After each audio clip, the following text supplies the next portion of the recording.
Assalamualaikum warahmatullahi wabarakatuh. Baiklah, di sini saya akan mempresentasikan hasil kerja dari kelompok kami yang berjudul Analisis Kandungan Logam Berat Pb pada tiram Chrysostrea cuculata di pesisir Krueng Raya Aceh Besar. Pertama-tama saya akan memperkenalkan nama-nama kelompok kami. Pertama dengan saya sendiri, Winda Ulpadila. Yang kedua Muhammad Takbar, Budi Raharjo, Sulaiman, dan Sadam Husain. Baiklah, kita langsung masuk kepada materinya, yaitu latar belakang. Pesisir Krueng Raya merupakan daerah Kabupaten Aceh Besar yang diduga telah tereksploitasi dikarenakan pada daerah tersebut digunakan untuk berbagai macam aktivitas manusia, yakni pemukiman penduduk, tempat pariwisata, tambak, pelabuhan, serta penangkapan biota-biota laut seperti ikan dan tiram. Selain itu, pesisir Krueng Raya juga terdapat aktivitas yang bisa berdampak pencemaran, yakni aktivitas industri PT Pertamina. Hasil menunjukkan bahwa adanya minyak yang menutupi permukaan perairan serta warna air yang sedikit kekeruhan memperkuat dugaan bahwa perairan tersebut rentan tercemar logam berat.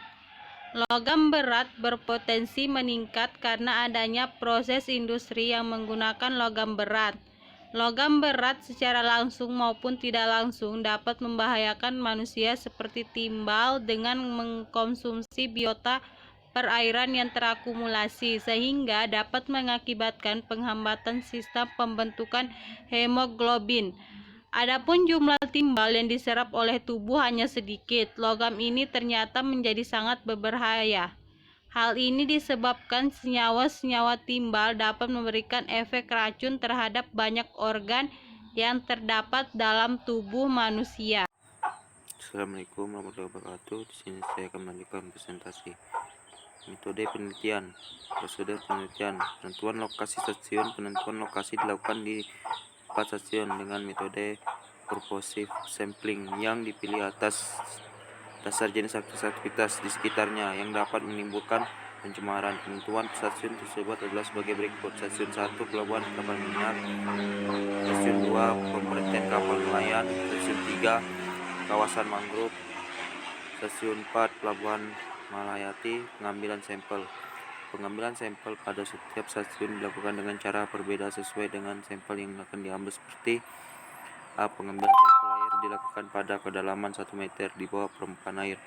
Metode pengambilan sampel air laut dilakukan dengan metode yang digunakan oleh Hutagalung 1997. Sampel air sebanyak 2 liter diambil dengan menggunakan water sampler Nasan pada setiap stasiun. Pengambilan sampel tiram Chrysostrea cuculata yang diseragamkan ukuran cangkangnya dengan lebar 4 cm dan tinggi 2 cm yang diambil menggunakan pisau khusus atau palu banyak 10 individu pada setiap stasiun. Kemudian sampel tersebut dimasukkan ke dalam kantong plastik dan diberi label name.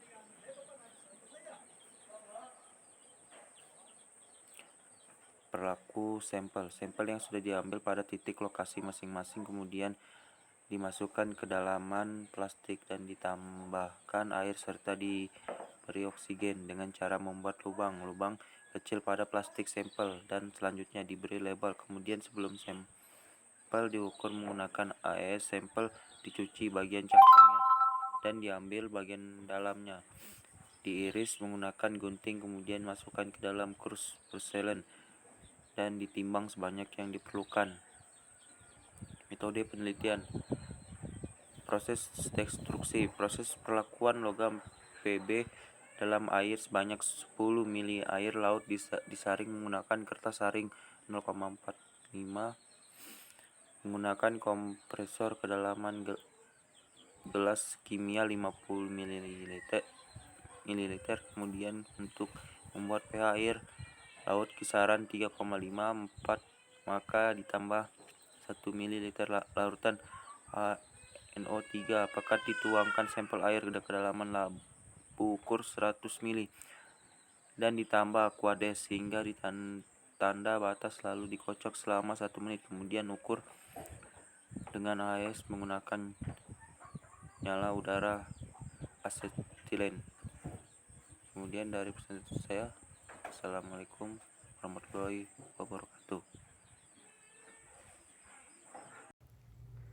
Assalamualaikum warahmatullahi wabarakatuh. Perkenalkan, nama saya Budi Raharjo, NPM 1840102087, lokal A2.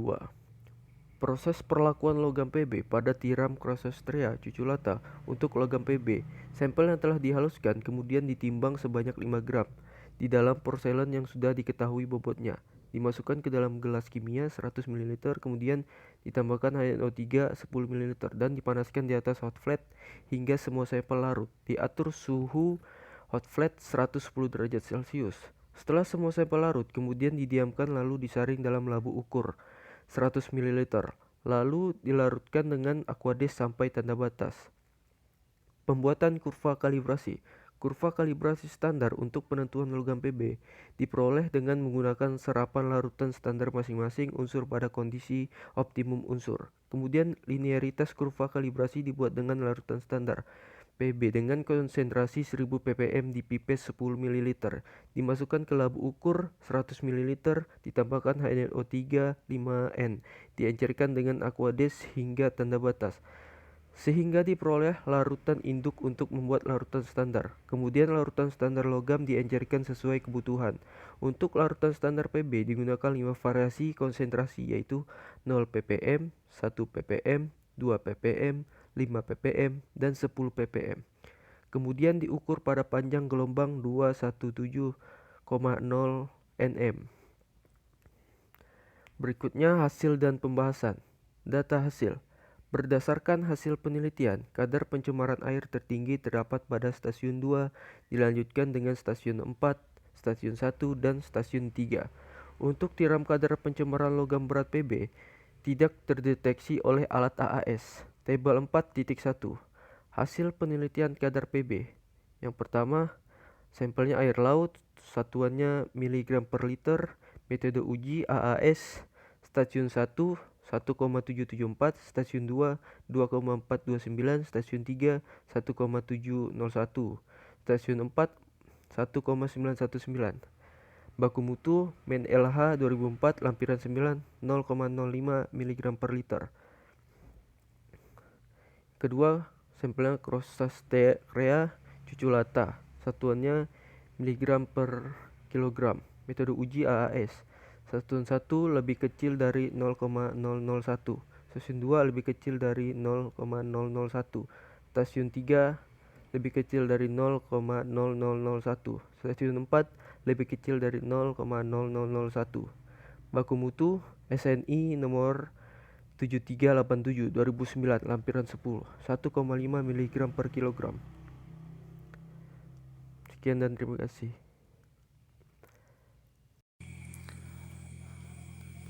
Nama saya Sulaiman, NPM 1840102063. Pembahasan. Penelitian ini menunjukkan bahwa tingkat cemaran logam berat pada masing-masing lokasi ditentukan oleh banyaknya aktivitas yang menghasilkan buangan limbah.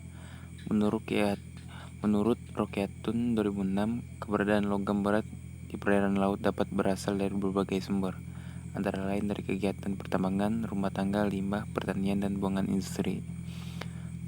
Perairan Ruang Raya merupakan daerah yang banyak dimanfaatkan oleh masyarakat setempat sebagai daerah pertambakan, perlabuhan, pemukiman penduduk, dan juga perusahaan Pertamina. Pada bagian pesisir pantai, terdapat pelabuhan kapal minyak yang merupakan lokasi stasiun 1 pada penelitian ini. Pinggiran jalan menuju lokasi terdapat pipa-pipa yang langsung menghubungkan antara perusahaan Pertamina dengan pelabuhan minyak.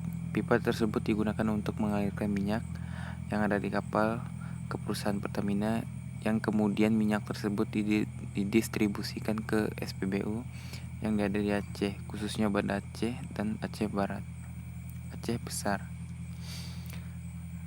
Kadar logam timbal untuk air laut pada masing-masing stasiun bervariasi, mulai dari yang paling tinggi hingga yang terendah.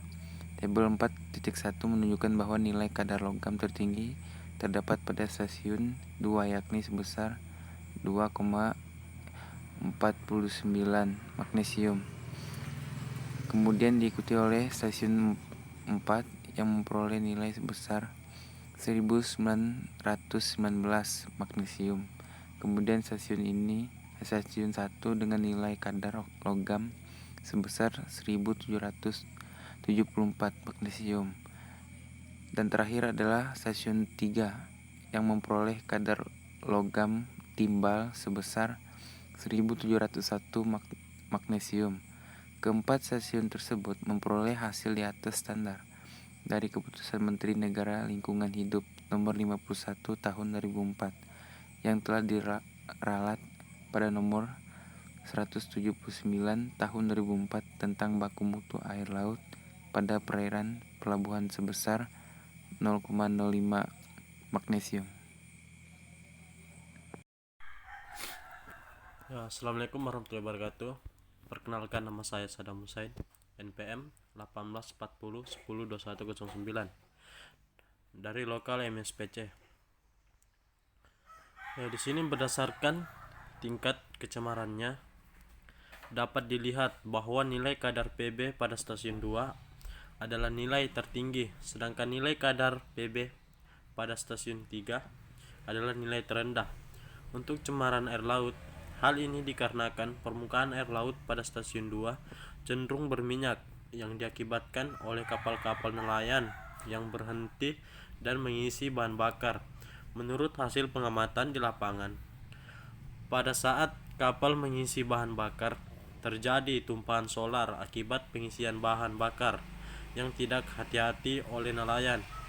Sebelum mencari ikan, para nelayan menghidupkan kapalnya terlalu lama sehingga asap dari kapal menyebar hingga ke permukaan air laut.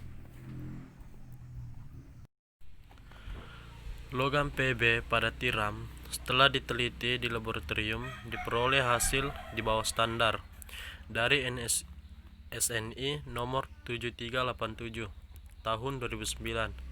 Standar baku mutunya sebesar 1,5 mg kilogram, sedangkan nilai yang diperoleh kurang dari 0,0001 kilogram pada semua titik lokasi penelitian.